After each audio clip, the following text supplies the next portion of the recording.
Syederalun, jembatan yang menghubungkan Ujung Pancu Lambaru Nejit, Kecamatan Pekanbada, Aceh Besar, ambruk pada Rabu 22 September hari ini.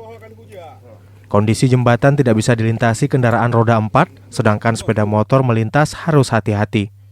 Kasih Pemerintahan Gampung Lambaru Nejit, Kecamatan Pekanbada, Edi Mursidi, kepada serambinews.com mengatakan, jembatan yang menghubungkan Ujung Pancu Lambaru Nejit Aceh Besar ambruk akibat hujan deras sejak sebulan lalu.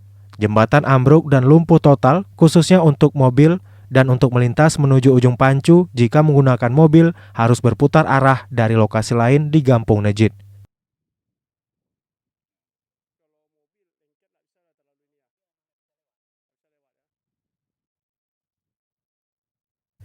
Jembatan sepanjang 8 meter dan lebar 4 meter itu kini kondisinya sangat memprihatinkan.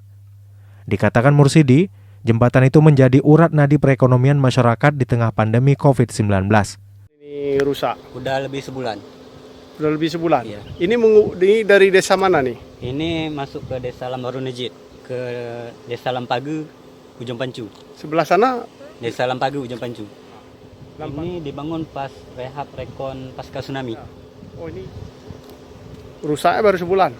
Udah lebih sebulan. Sebulan.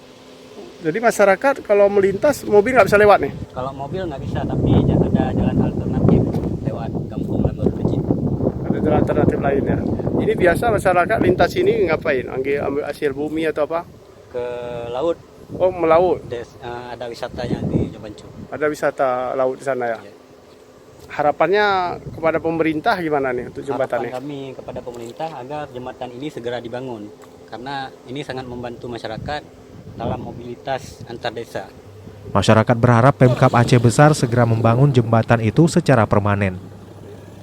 Menurut Mursidi, jembatan Ujung Pancu dibangun pasca gempa dan tsunami pada tahun 2005 lalu.